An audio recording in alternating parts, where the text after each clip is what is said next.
تو ان کو چاہیے کہ ثبوتوں کے ساتھ الیکشن کمیشن میں جائیں اور انہی حلقوں میں دوبارہ پولنگ ہو جائے. اب یہ خود سے احتجاج کرنا, وہ بھی ملک گیر احتجاج کرنا, روڈز کو بلاک کرنا یا باہر نکلنا, یہ کچھ سمجھ سے باہر ہے. لیکن وہی آپ نے جو بات کہی کہ اپنے جو کارکنان ہیں ان کو بھی تو کچھ اطمینان دلانا ہے نا, اپنی فیس سیونگ کے لیے کچھ نہ کچھ تو کرنا ہے. آگے بڑھتے ہیں. ایک اور بہت اہم معاملہ ہے صاحب, جو کہ ہے ترین گروپ کے رکن پنجاب اسمبلی نذیر چوہان صاحب کا, جن کا 2 روزہ جسمانی ریمانڈ اور ان کو FIA کے حوالے کیا گیا ہے.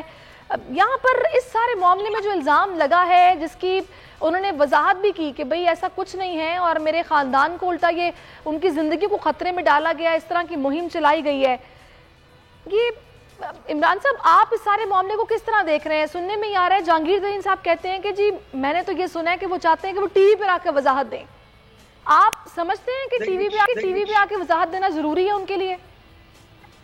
دیکھیں, سب سے پہلی بات تو یہ ہے کہ اس طرح کا الزام عائد کرنا کسی پر بھی میں اس کو اتنا مناسب کام نہیں سمجھتا, کیونکہ اس سے واقع ہی کسی کے مذہبی عقائد کو اس طرح سے کرنا اور الزام خاص طور پہ لگانا, یہ اسلام بھی ہمیں, ہمارا دین بھی ہمیں اس سے منع کرتا ہے. اور خاص طور پہ اس پہ تو باقاعدہ بہتان تراشی پہ تو اسلام میں نہ صرف ممانعت ہے بلکہ اس کی سزا بھی مقرر کی گئی ہے. لیکن اگر کوئی معاملہ ایسا ہو بھی تو جس طرح کی اس وقت سچویشن ہے اس میں کسی کی جان کو خطرے میں ڈالنا یا کسی کو اس طرح سے لوگوں کو اشتعال دینا کسی طور بھی مناسب نہیں ہوتا. لیکن یہ معاملہ آپ دیکھیں کہ اس سے زیادہ یہ پولیٹیکل معاملہ بن چکا ہے. اور آپ دیکھیں کہ اصل میں حکومتی سطح پہ اور وزیر اعلیٰ ہاؤس میں اور وزیر اعظم ہاؤس میں یہ فیصلہ کر لیا گیا ہے کہ ہم نے اس کو ٹیسٹ کیس بنانا ہے اور نذیر چوہان صاحب کو سزا دے کے نذیر چوہان کے خلاف مقدمات درج کر کے آج دیکھیں آپ تھانہ گرین ٹاؤن میں ایک تیسری FIR بھی درج کی گئی ہے ان کے خلاف. اس میں SHO گرین ٹاؤن خود مدعی ہے. اس کا مطلب یہ ہے کہ اسٹیٹ اب اس کے خلاف مدعی بن گئی ہے. یہ چیز یہ ظاہر کرتی ہے کہ وزیر اعلیٰ ہاؤس میں, وزیر اعظم ہاؤس میں یہ فیصلہ کر لیا گیا ہے کہ ترین گروپ کو سبق سکھانے کے لیے ان کو ان پر سختی کی جائے, ان کو جو ہے اس بات کا احساس دلایا جائے کہ اب آپ کے ساتھ کوئی رعایت نہیں ہوگی اور ہم آپ سے پوری طرح سے سختی سے نپٹیں گے. دوسری طرف اس بات سے ترین گروپ کو یہ موقع ضرور ملے گا کہ وہ یہ کہہ سکتے ہیں کہ ہمیں پولیٹیکل وکٹمائزیشن کا نشانہ بنایا جا رہا ہے, ہمارے خلاف جان بوجھ کے اس طرح کے یہ کیسز بنائے جا رہے ہیں. تو یہ ساری چیزیں میں سمجھتا ہوں اس پہ وزیر اعظم عمران خان کو خاص طور پہ, کیونکہ ان کے وزیر اعلیٰ جو وسیم اکرم پلس ہیں ان کی تو پولیٹیکل سینس اس طرح کی نہیں ہے, وہ پولیٹیکل چیزوں کو اس طرح سے شاید اتنا نہیں سمجھتے. لیکن عمران خان صاحب کو تو ان کی 22 سالہ جدوجہد تھی, پھر 3 سال اب بطور وزیر اعظم بھی ہو گئے, تو 25 سال میں اتنا سمجھ جانا چاہیے تھا کہ اپنے لوگوں کے ساتھ, اپنے موسم کے ساتھ آپ کو یا مجھ کو جہانگیر ان سے 1001 اعتراض ہو سکتا ہے. ٹھیک ہے, چلیں دیکھتے ہیں. اب تو یہ معاملہ جو ہے وہ بدل گیا ہے, پولیس FIA کے زیر حراست ہیں, وہ اس معاملے میں آگے چل کر کیا ہوتا ہے تو پتہ چل ہی جائے گا. البتہ وہ یہ بول رہے ہیں کہ سیاق و سباق سے ہٹ کر پیش کیا جا رہا ہے, ان کے خلاف کیمپین چلائی جا رہی ہے اور مذہبی منافرت پھیلانے کی کوشش ہو رہی ہے, میرے خاندان کی جان کو خطرے میں ڈالا جا رہا ہے, جو کہ کسی طور بھی ٹھیک نہیں ہے. بہت شکریہ آپ کا عمران یعقوب خان صاحب, آپ ہمارے ساتھ موجود رہے. ناظرین آگے بڑھتے ہیں, اب کچھ پاک افغان تعلقات پر بات کرتے ہیں. وزیر اعظم عمران خان نے کہا ہے کہ افغان رہنماؤں کا پاکستان کو افغان بحران کا ذمہ دار ٹھہرانا انتہائی افسوسناک ہے. ہم نے ریفیوجیز کو پناہ دی اپنے پاس, پیسہ خرچ کیا, ان کو اپنے پاس رکھا, ان کا خیال رکھا. افغانستان کے مسئلے کا ہمیشہ ہم نے کہا کہ سیاسی حل ہے, اس کا عسکری حل نہیں ہے, اور افغانستان کا امن پاکستان کے امن کے ساتھ جڑا ہوا ہے.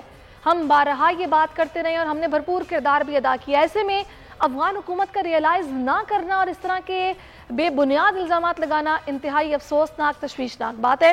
اسی ساری سچویشن پر بات کرنے کے لیے ہم نے دعوت دی ہے رستم شاہ صاحب کو, جو کہ ایکس ایمبیسڈر ہیں افغانستان کو لے کر. بہت شکریہ رستم صاحب آپ کے وقت کا. کیا وجہ ہے کہ افغانستان اس بات کو سمجھنے کو تیار ہی نہیں ہے کہ ہمارا کردار کیا رہا ہے اور ہم کیا چاہتے ہیں؟ دیکھیے, یہ بات کہ افغانستان کے مسئلے کا حل سیاسی ہونا چاہیے, فوجی نہیں, یہ کوئی نئی بات نہیں ہے. بہت سے لوگ یہ بات کہتے رہے ہیں اور یہ صحیح بھی ہے طالبان بھی کہتے ہیں کہ اس مسئلے کا نیگوشیٹ سیٹلمنٹ ہونا چاہیے. 2 دن پہلے جو انہوں نے بیان دیا اس میں انہوں نے یہی کہا. افغان حکومت بھی یہ کہتی ہے. تو یہ پاکستان کی طرف سے یہ بات کہنا یہ کوئی نئی بات نہیں ہے. دوسری بات یہ ہے کہ جہاں تک تعلقات کی بات ہے پاکستان افغانستان، اس میں بہت سے موڑ آئے، بہت سی پیچیدگی آئیں. پاکستان نے افغان مہاجرین کو یہاں پہ رہنے دیا، ان کی خدمت کی اور دنیا کے لیے ایک مثال قائم کی. بہت معذرت.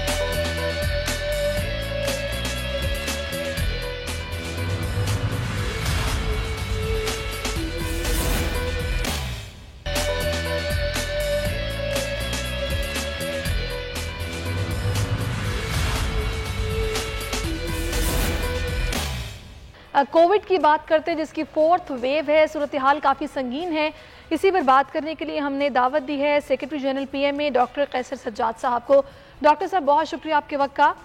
کہیے گا ابھی کیا سچویشن ہے، آن گراؤنڈ ریئلٹیز کیا ہیں، کیا چل رہا ہے اور ہسپتالوں میں کیا صورتحال ہے؟ ہلو جی کیسے صاحب، کیا آپ مجھے سن سکتے ہیں؟ جی ابھی آپ کی آواز. اچھا مجھے یہ بتائے گا کہ ابھی آن گراؤنڈ ریئلٹیز کیا ہیں، ریشو کیا ہے، پیشنٹس کس تعداد میں پہنچ رہے ہیں، اسپتالوں میں کیا صورتحال ہے؟ دیکھیں اس وقت صورتحال تو بہت زیادہ خراب ہے. جتنے بھی ہمارے یہاں کراچی کے اندر جو ہاسپٹلز ہیں، جو میجر ہاسپٹلز ہیں جو کورونا کو ڈیل کر رہے ہیں، وہ اس وقت بالکل فل آف بیڈز ہیں. ان کے پاس جگہ نہیں ہے، وہ واپس کر رہے ہیں.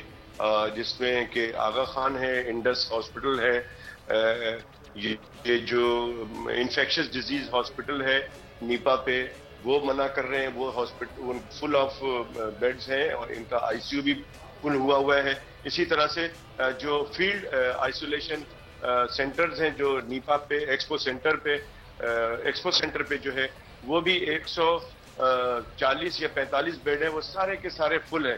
تو لہٰذا یہ بہت ایک سیریس بات ہے. اور دوسری بات یہ کہ جتنے بھی پیشنٹ اس وقت داخل ہیں کورونا کے حوالے سے ہاسپٹلز میں یا گھروں پہ ہے، وہ تمام کے تمام جو ہیں میجورٹی ان میں سے جو ہے وہ ویکسین نہیں لگایا ہے انہوں نے. بغیر ویکسین کے تقریباً 85 to 90% لوگ ایسے ہیں اور 10 سے 15% وہ لوگ ہیں جن کو کہ ویکسین لگی ہوئی ہے اور ان کو کورونا کا انفیکشن ہوا ہے. لیکن ان کو علامات جو ہے بہت معمولی علامات ہیں اور کچھ اکا دکا ہے جو کہ ان کو سیریس علامات ہیں. لیکن ایشو یہی ہے کہ جو ویکسین لگائے ہوئے نہیں ہیں لوگ، وہ زیادہ پرابلم میں ہو رہے ہیں. اور میں سمجھتا ہوں کہ اس کو ابھی روکنا پڑے گا. اچھا ڈاکٹر صاحب، آپ لوگوں نے مطالبہ کیا تھا 15 روز کے مکمل لاک ڈاؤن کا، جس کو آج یکسر مسترد کیا گیا ہے. اسد عمر صاحب کہہ رہے ہیں کہ ملک کو بند کیے بغیر ہمیں کورونا کا مقابلہ کرنا ہے.